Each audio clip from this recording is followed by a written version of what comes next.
Funding for Shaperillis is provided by Squarespace, the sponsor of today's video. From websites and online stores to marketing tools and analytics, Squarespace is the all-in-one platform to build a beautiful online presence and run your business. Blue Sky is a studio that exists. Or, it did. I've gotten a lot of requests to take a look at this studio in particular, and since they only made 13 films, I figured it would be easy to make a video on them out of respect. Respect for the dead? Yeah, I'm gonna be upfront. If you're a die-hard fan of this studio and its output, I don't think this is the video for you. Because I have practically no reverence for Blue Sky Studios, and I do not miss them now that they've been shut down by Disney as part of the Fox merger. It's not like I hate Blue Sky or anything. I just don't have any strong opinions about them or anything they've made, be it positive or negative. Except Big Weld. The movie at the bottom of this list isn't something I vitriolically hate, nor is the movie at the top of the list something I genuinely love. As such, I am completely indifferent to the loss of this studio. The only thing I remotely feel bad about, besides the loss of Big Weld, is the fact that a group of undeniably talented animators are now out of a job. I sincerely hope they can find more work, and Disney can go f themselves for firing them. And don't get me wrong, being indifferent to Blue Sky's closure doesn't mean I actively wanted them to go out of business. I mean, they were harmless, releasing fine but forgettable movies without much of a positive impact on pop culture, besides making Big Weld. But it wasn't an aggressively negative impact like that of Illumination. They just kinda did their own thing in the corner, and I just kind of ignored them for most of my adult life. It's not like I had to get force-fed the mini-sloths from Ice Age 2 in the same way the Minions poisoned so much of what I hold dear. So whatever, let's talk about Blue Sky and their aggressively mediocre lineup that I have no strong opinions on. I did this for you, Big Weld, my sweet, sweet prince. Disappointment in the game of life. Ice Age 5. Do you hear me? 5. They made 5 of these. DreamWorks didn't even make 5 of any of their franchises, not even Shrek. How does a studio only make 13 movies and 5 of them are Ice Age? What a sick joke! You'd be hard-pressed to find any animated franchise that's nearly as creatively bankrupt as this one. Despicable Me may be approaching 5 movies, and most of them may be terrible, but at least 2 of those are just filling in backstory and not desperately trying to prolong a story that has absolutely no business continuing whatsoever. The most offensively bad thing about Ice Age 5 is not any of its content, but just simply the fact that it exists at all. Because, there's nothing to talk about here. It doesn't make me angry like your Earwigs or your Cars 2s. It's just so boring. All of these movies are about the characters taking a journey somewhere, making their way through dangerous set pieces, and eventually getting where they need to go and saving the day. Yay! In this one, Scrat finds a fucking UFO, which was technically set up as a background gag in the first Ice Age movie, which means they clearly planned this whole series out ahead of time. Oh my god, great work, Blue Sky. Thanks for tying the entire Ice Age saga together by doing this. Buck returns, which is kind of nice because he's pretty epic, but he also kind of drives the entire plot, leading the group and coming up with a plan. There's also these good dinosaur-ass villains who are chasing him and trying to prevent him from preventing the apocalypse because they're stupid. So the villains only have beef with him, and he's basically in charge of everything. So what does that mean the other characters get to do? Oh, nothing. Thanks for asking. Diego and his girlfriend, whose name I don't know, are upset that kids are scared of them. There is one scene at the beginning to establish this, and then it's never brought up again until the end of the movie, where the kids are suddenly not scared of them because they help save the world. Wow, what a great and well-developed plot line. Honestly, I completely forgot the Lady Tiger was even in this movie until I saw her again at the end and was like, oh yeah, she exists. Cool. Sid does nothing until they get to this magic place with a bunch of animals who are old, but use magic power crystals to be young. And the lady sloth likes him, but then he accidentally ruins the crystals and turns them all old. And the voice actors don't even try to sound old, they just have the exact same voices. Cool, good job. Manny is obnoxious and out of character because he doesn't like his daughter's fiance, which is fun because that means we got even more cliches, my favorite. It truly is amazing how they do every cliche imaginable with the daughter character in these movies. Like, I think she deserves a medal for most cliche character of all time. Even the Scrat shit is just tired and boring at this point. Ice Age can go f*** off. They took a relatively grounded and laid back first film and turned it into this obnoxious farce of a franchise. I am so burnt out from watching these movies that I never want to see any of them again. Fortunately, this is a franchise that has had practically zero cultural impact, despite having 5 movies that raked in billions of dollars at the box office. Nobody talks about Ice Age except when they say how much they want to kill the baby for some reason. No one gives gives a shit about these movies, and I couldn't be happier about that. Just put these animals out of their misery already. They deserve to go extinct. Thank you, bye. Also, don't even come at me in the comments saying I missed the Buck Wild movie. That wasn't Blue Sky. They're dead now. That was some other shitty studio. I don't have to watch it. Fuck you. This is the most obnoxious thing I've ever experienced in my life. One day, without any prompting, William randomly showed up to my house, gave me the Blu-ray for Epic, then left. I had never seen Epic, nor did I want to, so I had practically no use for this thing. Though we did put it in the background of the Tamatoa video as a joke. Well, the good news is, thanks to this ranking, I finally have a use for this thing. Let's pop it in and give it a watch. 2 hours later. What the hell was that? You know, I've heard a ton of people say that Epic gives them Studio Ghibli vibes. And you know what? After watching it, they're totally right. This was just like Tales from Earthsea. I cannot express enough how thoroughly generic and forgettable this movie was. There's just so little to talk about with it. The main character has no character traits and she's kind of a huge dumbass, and all the other characters are really boring. There's a slug and a snail who serve as cringeworthy, terrible comic relief. They were never funny. I don't even remember their names. I don't remember anyone's names. The stakes feel extremely low, mainly because of how vague and poorly elaborated on the world building is. They also need to protect this pod, except at one point they leave it with the incompetent comic relief slug and snail without any supervision whatsoever in the middle of this crowded party where it could easily be stolen. And then it is. What could be more important to this one serious dude than personally guarding the pod that was the last remnant of his dead lover Beyonce? What was he thinking? Who gives a shit? Why is this movie even called Epic when nothing epic happens in it? I guess it's nice that Blue Sky tried something wildly different from their usual output. Like, this is a lot more serious and has some pretty unique character designs and a new art style that's actually not too bad. But none of these things can save the fact that this is the most generic trite they could have possibly put out. Once again, not infuriating, but an experience I got nothing out of whatsoever. Fuck you, William. I'm gonna leave a Blu-ray copy of The Good Dinosaur in your mailbox when I get a chance. It seems today that all you see is violence in movies and sex on TV. Ice Age 4. This is the first one of these movies that absolutely should not have been made. You could argue the second and third ones shouldn't have been made as well, but at least they come together with the first one to form a perfectly mediocre trilogy. There is no reason to continue past the end of the third one, and it shows. What's up, my man? In this wacky and completely necessary new adventure, Scrat becomes God himself and begins terraforming the entire planet. Also, Manny is Jesus, I think. I'm pretty sure that's what this line implies. When exactly will I be allowed to hang out with boys? When I'm dead, plus 3 days. Just to make sure I'm dead. His daughter is a teenager now, which is cool because that means they can do literally every single teenage cliche ever in one movie. They deadass have an exchange that's just 10 different cliche lines one after the other. How nice. There's an inexplicable Josh Gad mole that comes out of nowhere and is considered important by the end for some reason. He does not return for the 5th movie, so what does that tell you? There's a bunch of pirates, and I guess the Peter Dinklage monkey is like the first passable villain in the franchise. Like, he's mildly entertaining and has a surprisingly decent villain song and kind of a cool fight towards the end. I don't know, I was kind of dozing off at that point, so. I like when Scrag gets seduced by the nuts, because that was funny. I like how they introduce a female tiger for Diego to be in love with, because they ran out of things to do with him, so they just figured, oh, we gotta throw him in a passionless, chemistry-less, boring-ass hetero romance. Why not? Do it, hetero.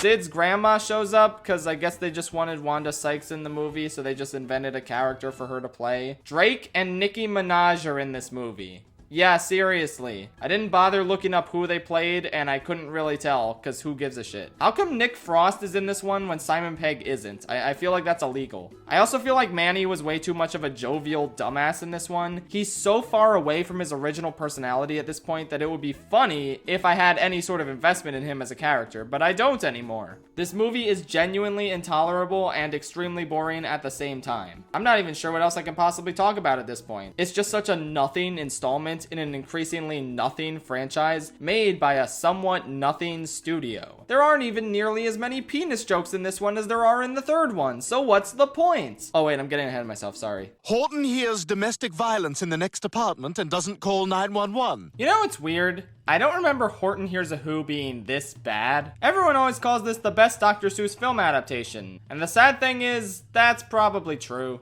It's also like a 4 out of 10 movie. Dude, this was kind of painful. Like, Jim Carrey and Steve Carell both were shockingly unfunny and whatever in this. They straight up invented a pointless new character for Seth Rogen to play that could have been removed from the film entirely with nothing changing. This vulture villain is tasked with stealing Horton's clover, and he says he's gonna eat it. But then he doesn't eat it when he has it. He just dropped it in the big clover field. Why did he not just eat it like he said he would? Why is there so much boring slapstick filler in both the jungle and Whoville? Why set up this council in Whoville who doesn't believe the mayor that Horton exists if you don't have a scene where they realize they're wrong? Why is the mayor's son emo in this? And why is he voiced by Jesse McCartney? He has like 5 lines in the whole movie. What was the point? He doesn't even sing! On the Dr. Seuss wiki, I found out that for some reason, it says that JoJo's singing line was delivered by Fletcher Sheridan, who also played Cy, the O'Hare delivery guy in the Lorax. Which is a good metaphor for how much I wish this movie was more like the Lorax. Just unabashedly terrible in every way instead of just being boring. Plus, the Lorax at least had Danny DeVito and funny Tumblr sexy man and actual decent songs. Why did they break out into a random pop song at the end of this movie? Why are there so many pop culture references? Why is there a cringeworthy anime sequence in the middle of this movie? Actually, I shouldn't complain. That was my favorite part of the whole thing. That's what I wanted more of in this movie. Cringe. It was the only way to salvage it because clearly Dr. Seuss movies are not meant to be stretched into 90-minute films. They always gotta have terrible bullshit filler and pointless celebrities and ultimately be extremely boring and tedious. Then again, maybe I should be grateful this movie isn't too cringy, because if this movie was released nowadays, they absolutely would have named the sour kangaroo Karen, and I don't think I could inject that much pure, unadulterated cringe into my veins. Sorry. There's only one piece of value I derived from this movie, and that is our Lord and Savior, Yummo Wickersham. Praise be to him. Yeah, I don't know why, but a few months ago, my friend group started obsessing over Yummo Wickersham as a meme. I don't get it, but like, who am I to question memes? So yes, thank you, Yummo Wickersham, for blessing us by sticking a bajillion bananas in your mouth hole. Thank you for having approximately the same amount of lines as Jesse McCartney, yet graciously foregoing top billing in this movie because you did this for the art, not the recognition. Thank you, Dan Fogler, for bringing this simian saint to life. I would walk the length of the world to get Yummo back in my life. Please, Disney, let Blue Sky come back to deliver us one final swan song. The Yummo Wickersham origin story. We need to know the full history of this glorious, magnificent creature. Okay, guys, I hope that was good. Now time to forget about Yummo and go back to making Gargamel memes instead. And his name is John C. So I heard Ferdinand was one of the better Blue Sky movies, which I think was a reasonable assumption since the poster looked pretty and potentially emotional. Plus, not that this really means much, but it somehow garnered an Oscar nomination for Best Animated Feature, one of only 2 Blue Sky movies to do so alongside Ice Age 1. It also garnered this nomination the same year The Boss Baby did, so yeah, no, this practically means nothing. Ferdinand is ass. It's such a generic, boring children's movie filled with a ton of cliches, and it never once emotionally moved me, nor did it ever make me laugh. Ferdinand is a clumsy big guy who screws things up because he's clumsy and he accidentally destroys an entire town. So now he's sent back to the Bull Ranch place that he grew up on and escaped from. And then he just kind of vibes there for an hour with these other generic annoying bulls. It takes him forever to try and escape and get home, which clearly should have been the focus of the movie. But nah, first we gotta have an epic out of nowhere dance off with these German horses. And guess what? They dab! Hey yo, best movie ever! Oscar nomination ahoy, baby! People were paid to animate this. Real live people. They brought this image into this world and there's nothing as a society that we can do about it. Look at what you've done! Now the animators are gonna have to draw all this fire! Yeah, I thought this movie really stunk for most of its runtime, but honestly, there's this chase scene in the third act that was kind of fun and kind of got me invested. Plus, I liked the scene where he actually does bullfight. It was pretty well done, all things considered. The China shop scene was cute too. And I also think John Cena was pretty good as the titular Ferdinand von Eiger. I am of the opinion that he's a surprisingly good actor, actually, and his vocal performance fit the character well. Everyone else was forgettable. I'm never gonna think about this movie again, but it's comforting to know that the poor animators who brought this abomination into the world received ample compensation for the dark, dark deeds they were required to perform. What killed the dinosaurs? Ice Age! Ice Age 3, Dawn of Who Gives a Shit. There are a lot of penis references in this one. Like, a lot. It's the only joke the writers want to tell for some reason, and it gets extremely tiring. Surprise, surprise. There's no better example of sheer agony than watching the beginning of this movie and realizing, holy shit, I'm currently not even halfway done with this franchise. I can't believe we as a species let Ice Age happen. This one in particular has really bad pacing. Like, it takes 30 minutes to get down to the dinosaur world, because first Sid's gotta meander around with his dinosaur kids and act like a supreme dumbass. When the dinosaur mom comes to get her kids back, Sid refuses to hand them over. I, for one, love it when a main character is completely stupid and in the wrong. Like not even partially correct, just 100% wrong and absolutely deserving of getting kidnapped by this dinosaur. At one point, Diego sees the dinosaur carry off Sid, and his reaction is so hilariously nonchalant. Like, yeah, it's no big deal. He sees dinosaurs all the time, apparently. Oh yeah, Diego's sad in this movie because he wants to leave the herd because Manny and Ellie are having a baby, and he doesn't feel like he should be around anymore because he's a lone wolf tiger guy. But wow, he learns to appreciate the group and stay with them more. It's so tedious. I hate it. Oh my god, I don't give a shit. I forgot they were even having a baby throughout the middle chunk of this movie, honestly. It's such a non-factor in the plot, which is at least something Shrek the Third attempted to explore. Very, very badly, but at least there was an attempt. Okay, this movie's not nearly as bad as Shrek the Third, though. I like the Simon Pegg weasel they introduced in this movie. His writing isn't that great, but I think the voice acting really sells it, and it makes me kind of enjoy this character. The climax is kind of cool and well executed, at least the first one. Yeah, this movie has 2 climaxes for some reason, and I don't know why. They could have just combined the 2, but whatever. Scrat fights Lady Scrat, and I don't know, it's kind of funny to see him eventually fall in love with her, only to have an affair with his precious nut. Yeah, I think that's all I liked. This movie is boring, it makes dinosaurs boring somehow, and they should have just ended Ice Age here. But of course they didn't, because we were all put on this earth to suffer. Nothing will stop me. Not even... Rio 1. Set in the marvelous city.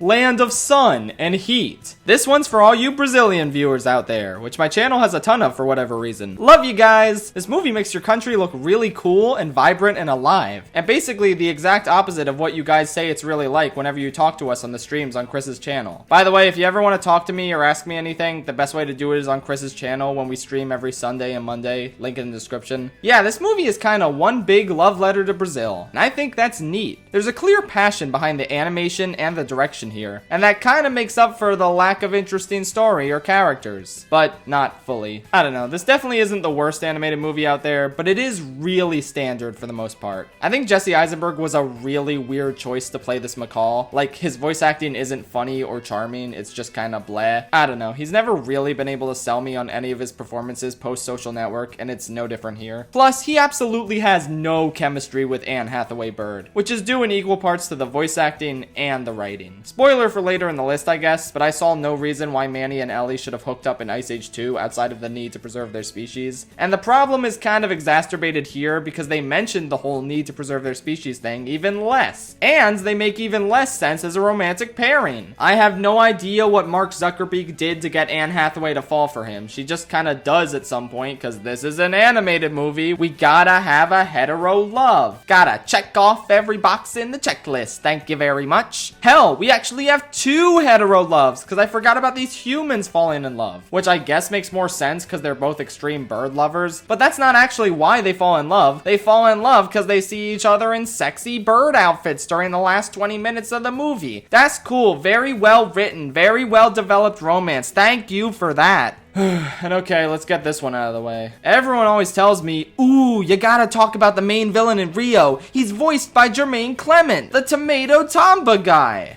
I'ma be real with you, Chief. I don't think he's doing that good a job in this movie. He's serviceable most of the time, but he honestly sounds kind of bored during some line deliveries. Like, you can feel the comedic passion when he's voicing Tamatoa, but in this movie, he doesn't really stand out, and it just kind of feels like he's going through the motions. And his villain song sucks hard. Like, I'm sorry, I cringed so much listening to this. The singing is fine, but the melody is unspecial, and the lyrics are... I'm a feathery freak with a beak, a bird murderer. You think you're better than me? I never heard of you. Ugh. Also, just in general, I don't remember a single other thing this villain did outside of singing the song, and I just watched the movie. Hell, I don't remember anything about the movie. It was fine, but forgettable, which I guess I'll take over some of the other shit Blue Sky has spewed out. Mario, You are going to Brazil. Rio 2 was not as good as the first. Hey, wait a minute. Yeah, I don't know why, but even though this was kind of an objectively less competent movie than Rio 1, I weirdly had more fun with it and wasn't really bored. It's like the Spider-Man 3 thing all over again. Sometimes I just like when a movie has 5 different unrelated subplots going on at once and forgets to resolve some of them by the end. And this is nowhere near the 10 out of 10 supreme comedic masterpiece that Spider-Man 3 is, don't get me wrong. I still only barely liked it better than the first film, with some of my reasons for liking it being unironic. Weirdly enough, I enjoyed the Jermaine Clement bird more in this movie. He's just allowed to be more goofy, and he plays well off of this frog, voiced by Kristen Chenoweth for some reason. Haha, my Broadway-loving brain go burr, I really like that. On that subject, I like the musical number scenes a lot better in this one, and I also think it's kind of a neat idea to have Mark Zuckerberg try and raise his children like humans, in contrast to Anne Flyaway wanting to raise them like birds. Yeah, no, Anne Flyaway doesn't really work, I'm sorry. The medium of puns peaked with Mark Zuckerberg, and I should never try and top that, there's no point. There's a soccer game between blue and red birds in the middle of this for some reason, and I don't know, man, that's fun. I like that. Haha, soccer brain go burr. Anyway, now for the batshit ridiculous stuff. There's like 5 different villain groups in this movie. They meet Anne Hathaway's bird dad, and he's a huge asshole to Blue, and this never gets resolved by the end of the movie. But also, we have Jermaine Clement and his goons who want to kill Blue in order to get revenge for the first movie, which is 100% disconnected from everything else going on, even though it's kind of the best part of the movie. But then, we have these Redbirds who seek to control the nuts, so they play this soccer game against the Bluebirds in order to see who can grab those nuts. But then, we have this hunter villain guy who is deforesting the rainforest, and he likes lollipops. Lollipops. I don't even know if this guy has a name. He's the main villain, and he's only on screen for like 5 minutes. It's hilarious. The humans from the first movie are back, and they contribute nothing to the plot. They're just vibing in the rainforest. And then eventually, all the birds team up to take down the evil humans and their evil machines. Even the Redbirds help out, despite the fact that the soccer game that gave them control over everyone's nuts happened 10 minutes ago. Yeah, 10 minutes ago they were the antagonists, and now they're helping the good guys, and their conflict with said good guys is never actually resolved. As far as we know by the end of the movie, they still have full control over every single nut in the Amazon. Also, apparently Mark Zuckerberg and his family are now staying in the Amazon with all the other bluebirds, which means he's leaving his human mom behind. And the emotional scene where they say goodbye to each other after all this time is just so touching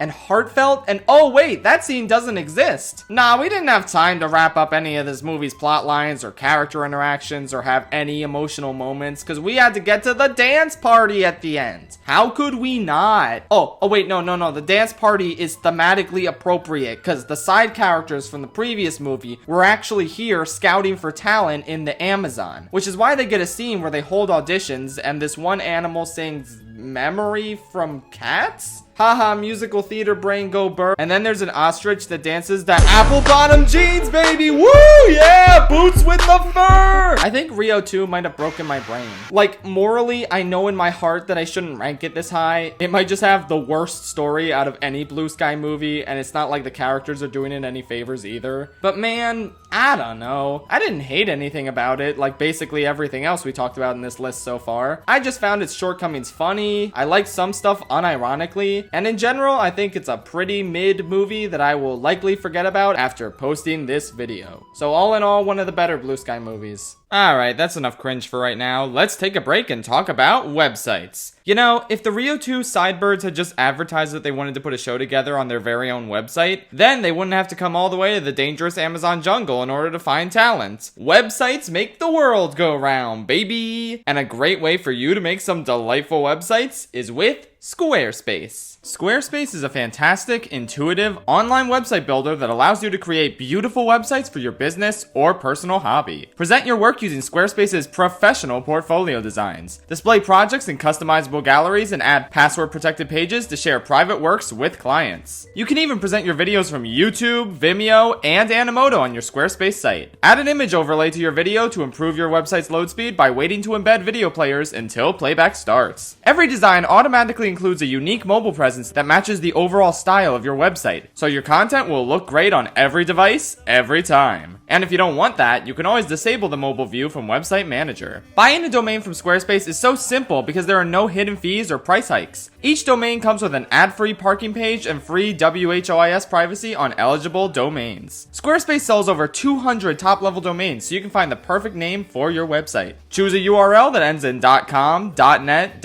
.org, or you can always get a more specific one like .art if you want to be fancy. If you're ready to share your passions or promote your business with the rest of the world, head to squarespace.com for a free trial. And when you're ready to launch, go to squarespace.com/ShapeForList to save 10% off your first purchase of a website or domain. Move it out to the shed, take it back into the shed. If I have to talk about Ice Age for any longer, I'm going to have a meltdown. This one is fine, but even as early as the second installment, you can tell this franchise was running out of steam. In the original, Manny and Diego had somewhat complex and well-developed character arcs, but in this one, their stories boil down to, will Diego get over his fear of water? And will Manny fuck this new lady mammoth he just met who thinks she's a possum? Yeah, she was raised by possums, so she genuinely believes that she is a possum for way longer than any rational mammoth should. I think a more natural direction for the plot to have gone would be if these two annoying possum brothers were actually twist villains who brainwashed Ellie into believing she was their possum sister in order to take advantage of her protecting them. I'm just joking. Or am I? I don't know, but all I know is this aspect of the plot is stupid. It doesn't take up the whole movie, thankfully, but of course, we also gotta have misunderstandings and arguing between them, and Manny accidentally implies that he doesn't want to fuck her for pleasure. He's just doing it for the good of the species to avoid extinction. Yeah, throughout the whole movie, everyone keeps talking about how mammoths are practically extinct and Manny and Ellie might be the last ones. But then out of nowhere, at the very end, a herd of mammoths show up, which means Manny and Ellie no longer have any moral obligation to fuck each other. But Manny still wants to be with her, which is weird. I didn't really feel like they had much chemistry over the course of the movie, and I feel like they'd be better off as friends, but this is a 2000s animated movie, so we gotta have romance. SMH, whatever. I just like how after Manny confesses his love to Ellie, all the other mammoths essentially clap for them by tooting their horns. That's a terrible cliche I never get tired of. At one point, Sid gets kidnapped by a tribe of mini sloths, and at the age of 8, I distinctly remember feeling marketed to by this scene. Like, this was definitely a prototype Minion situation. It has no bearing on the plot and could be removed without anything changing, and was clearly just here to push these mini sloths as a potential mascot. But I don't know, the scene went in an unexpected direction that I thought was kind of funny, so whatever. The vultures sing "Food, Glorious Food" from Oliver for some reason. I don't know, I didn't hate that surprisingly, even though I hate Oliver with a burning passion. Scrat is pretty good in this one actually. The slapstick is solid and he impacts the plot in a few ways, but not in stupid over-the-top bullshit ways like in the later movies. But yeah, overall, I'm not really feeling this one. It just kind of feels like a watered-down version of the first movie. Get it? Except the animation and the scale of the story and climax. The movie genuinely looks really good for 2006, and the apocalyptic threat is definitely felt, but the new characters are kind of lame and annoying. The old characters don't have nearly as much emotional weight to their storylines. The jokes are less good. The writing in general is less good. Oh well, at least it's not Ice Age 3 Dawn of the Dinosaurs, or Ice Age 4 Continental Drift, or Ice Age 5.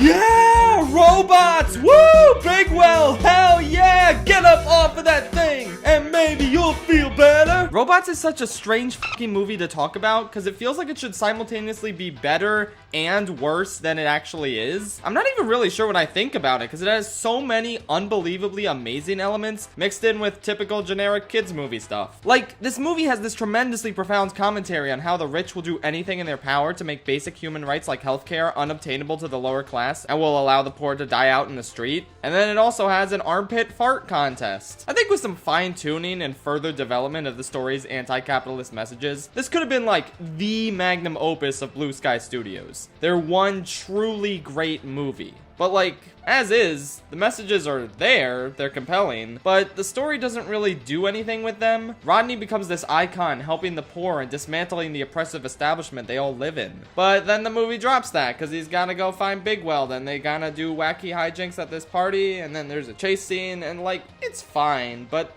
a little all over the place. They also definitely should have had Cappy meet Rodney way sooner, because as is, it feels like you could tweak the story a bit and remove her entirely. Robin Williams as Fender surprisingly isn't that great or memorable. He has some funny lines and moments, but overall this is probably one of his weaker roles. Okay, that's enough complaining about robots. There's other good stuff, like motherfucking fucking Big Weld! You know how I was kind of like meme praising Yummo Wickersham earlier? Well, that, but unironically, that's how I feel about Big Weld. It's Big Weld. He's so thick. He's voiced by Mel Brooks. Now, watching this as a 7-year-old, I didn't know who that was, but I could tell he was a big deal, and I could also tell the voice acting was really good. This is maybe the funniest joke in all of Blue Sky history. I'm going in with you. You are?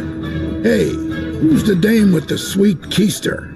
But why? I don't know. I'm a big guy and I like women with large... No. Like, dude, that's so good. The misunderstanding elements, the voice acting from both of them, the fact that Big Weld is so upfront about his preference for big booty bitches, that's comedy, baby. How fucking cool is that domino scene, for real? In fact, how fucking cool is this world in general? Like, look at it. It's so imaginative and creative and whimsical, and it looks nothing like our own world. It looks like a place robots would live in. And they actually put some thought into how robots age, with them needing new parts and new voice boxes, and it's so cool. Let's be fucking honest with ourselves for a second here. Robots put way more thought into its world building and how the world affected the story than Cars did. And it's just a better movie in general. Like, with Cars, you just have so many questions about how these car people work, and the world literally just looks like our world, but sometimes car themed. You could do the story of the first Cars movie with humans and it wouldn't make much of a difference. Meanwhile, with robots, you actually understand how they work, and the story actually ties into them being robots, and wouldn't make sense if they weren't robots. Just, can we finally acknowledge that Pixar really shat the bed with Cars, and it's only this popular and semi-respected because it has the Pixar name attached to it?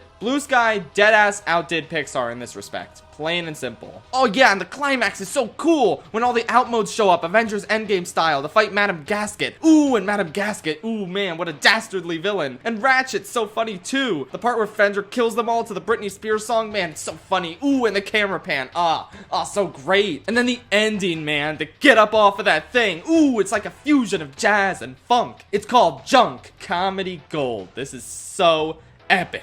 Okay, I changed my mind. You know how I said I don't feel passionately about any Blue Sky movies? Well, this is the one. This is the only one that I feel passionately about. It has its structural problems and many immature jokes, and it drops some of its most compelling story elements halfway through. But man, it's just got so much good shit in it that I love. It genuinely stuck with me over the years. This is a movie with some real love and care behind it, and you can feel that. I can't realistically rank it higher because of its problems. I think the top 3 are just fundamentally stronger movies.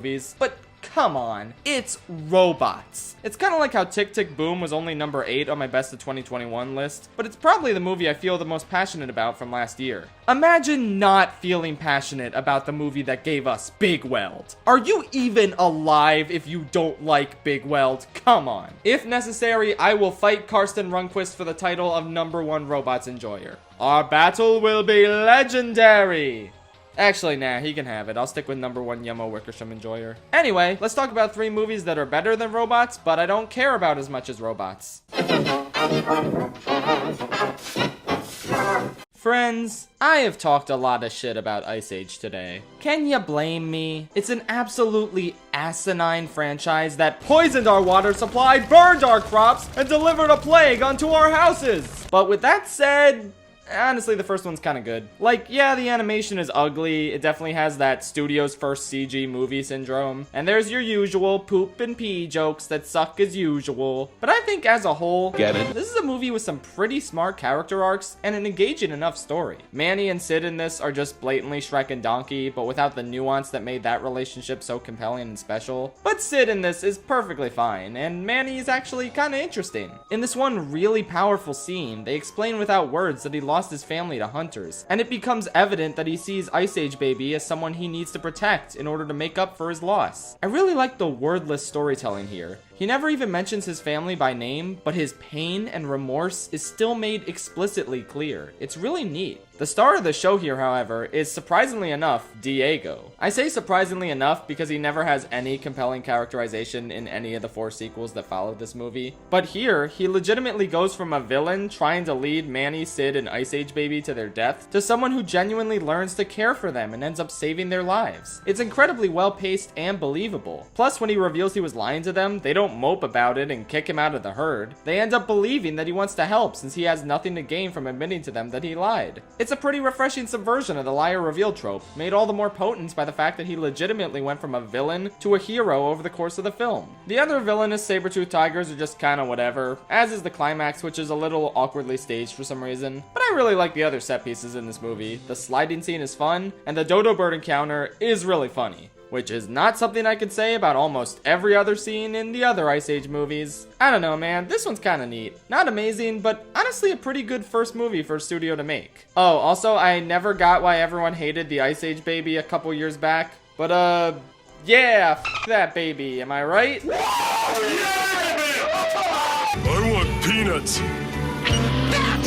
Yeah, I mean, it's kinda hard to hate the Peanuts movie. This is consistently ranked as one of Blue Sky's best, if not the best film from them, and it's easy to see why. I think this film mostly deserves credit not for what it does, but for what it doesn't do. It doesn't try to modernize it or throw these peeps into the real world. It doesn't cast terrible, overpaid celebrities as iconic, beloved characters, completely bastardizing them in the process. It doesn't turn this property into a weird superhero crossover thing that has nothing to do with the original story. Seriously, what the f was Scoob? It deadass just is a classic feeling Peanut story brought to life with 3D animation. I don't know why it's so hard for studios to understand and adapt the appeal of classic properties, but this is an actual example of that sort of thing done right. I really like this movie, but I feel like its praise can be a bit overblown sometimes, mainly because the rest of Blue Sky's tepid filmography makes it look a shit ton better by comparison. Like, I saw a comment once that said that this is Blue Sky's Spider-Verse. Has that person even seen Spider-Verse? Like, what? This is a very sweet and cozy film, but it's definitely not perfect. They do sneak in one weird out-of-place pop song during the movie, which really took me out of what otherwise felt like an authentic Peanut story. I did want more of some characters like Peppermint Patty and Marcy. Even Linus gets sidelines pretty hard, which is surprising. And I'ma keep it real with you, Chief. I could not give less of a shit about Snoopy's Red Baron dream sequences. They start off cute, but they just go on, and there's so many of them during the second half that it's ridiculous. I know this is an imaginary story, guys. There's no tension here. Can we cut back to Charlie Brown? That's the part I'm actually interested in. But yeah, the Charlie Brown story is good and really compelling. You just really want him to catch a break and impress the little red-haired girl. And while it's sad to see all his missteps, it's nice that most of them happen because he does the right thing and helps his friends. Charlie Brown is just such an honest, pure character, and this movie really gets that. Like, there's a scene where everyone's praising Charlie Brown at this assembly because he got a perfect score on his test, but it turns out he accidentally put his name on the wrong one, and this is actually Peppermint Patty's. So what does he do? He comes clean about it right then and there when he realizes it. Whereas every other shitty-ass kids movie would have him lie because he likes the attention, and then eventually the liar will be revealed and everyone will hate him, and then he'll realize he was wrong. No, none of that bullshit in Peanuts, thankfully. This isn't Dear Evan Hansen. Yeah, I mean, it's the Peanuts movie. What else is there to say? It's cute, it's sweet, it's wholesome as heck. I loved all the little references to other Peanut stories they put in there. It's just a very nice movie. The story does feel a bit stretched out and not all of it works, but the stuff that does is very charming. Definitely worth a watch. Yeah, I know, right? What the fuck? Please forgive me, Lord, for I have sinned. But I just really liked the Will Smith Pigeon movie. I remember when the trailer for this thing dropped and everyone was so blown away by how cool all the spy stuff looked, myself included. And then he turns himself into a pigeon. Funniest shit I've ever seen. Yeah, talk about a movie that looked like it had so much potential only to flush all that down the drain with such a dumb premise. So I didn't check it out until I had to make this list, and I am deeply beyond shocked to report that this was kinda good, actually. Obviously, the best part is the very beginning when it does feel like a legit spy film. Like, this shit is really well animated and choreographed and exciting. It feels nothing like anything Blue Sky's ever made before, and it's pretty wild tonally. Like, did you ever expect to hear the Yakuza mentioned in a kid's film? Because they sure do mention them here. This shit is actually great, and Will Smith is a pretty charismatic spy guy. Then, of course, we gotta get to the pigeon shit, and this is where I expected the movie to go downhill hard. But, I don't know, man. It's not nearly as good, but it's still pretty fun. Like, the dynamic between Will Smith and Tom Holland is charming, and I like how they have to rely on each other while also trying to come together and understand each other's perspectives. How Tom Holland is a pacifist who likes to rely on goofy weapons, while Will Smith just wants to kill people. Yeah, this movie has no problem killing people and mentioning how many people Will Smith killed. It's kinda cool, actually. We do have typical poop and pee and shit and gross jokes, because of course we do, and those suck as always. But I feel like it could have been way worse. Like, there's these pigeons who bond with Will Smith pigeon and help him out, and thankfully, they don't talk. I feel like this was the perfect opportunity for Blue Sky to add in more shitty, annoying celebrities, but I guess they just figured the two charming ones they had were enough. So these sidebirds are completely silent, which is perfect. Silence is bliss. Shut the fuck up, Slug from Epic. You're so annoying. Oh my god. The villain isn't great, unfortunately. They definitely could have developed his backstory a little bit more, and the ideological conflict he presents doesn't really feel earned. Also, he frequently disguises himself as Will Smith, which... Is that fucking blackface, dude? I also feel like while the action set pieces are mostly pretty great throughout the whole movie, the last one during the climax is a little muddled and all over the place, but it's not bad. Aside from the terrible lowest common denominator humor, a lot of the jokes in this were actually kind of funny and made me laugh. Tom Holland's character is kind of a big screw up, but he's not frustrating to watch. They actually execute that archetype in an engaging way that makes you kind of feel for him. That whole pigeon shtick isn't too bad, honestly, and they resolve it before the third act, so we actually get to see Will Smith as a human again.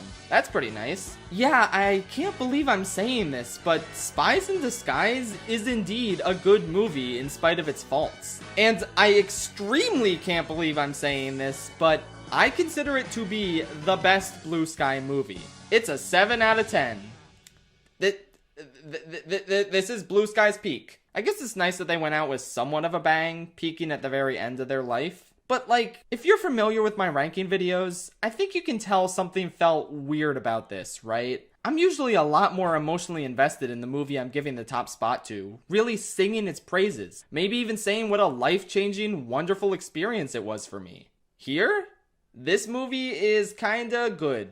Number 1, ladies and gentlemen. I don't know, man. This wasn't, this wasn't anything, really. I just didn't feel much for the studio watching the vast majority of their movies. But at the end of the day, they made a couple good things, and one phenomenal thing, that being Big Weld. It's the big boy. Also, robots in general, I guess. It's a phenomenal movie, I love it, 6 out of 10. While I'm still mostly indifferent to the studio's closure, I guess it is kind of a shame, because they were starting to get better towards the end here. And maybe they were on track to eventually get good enough to make their very own Spider-Verse. Just a phenomenal movie that shocks everyone and turns the entire world of animation on its head. If they had to make some inoffensive mediocrity in between, so be it, I guess. They weren't really hurting anybody, but now I guess we'll never know what they had in store. Everyone keeps saying that their next film, Nimona, based on a popular webcomic from the creator of the She-Ra reboot, would have been their magnum opus. Or maybe it would have been another epic, we really don't know. Apparently it has gay people, so Disney's never gonna finish it. That's such a shame. It would have been nice to see Blue Sky finally find their footing and become a respected name in the animation industry, much like Sony is starting to be. But there's plenty of other studios out there, and the immediate future for animation does look bright. Maybe now I should rank one of those bright looking studios, like... Oh wait, I guess I already ranked Pixar, DreamWorks, Sony, and a couple decades of Disney. I wonder what else is left in the realm of American animated films.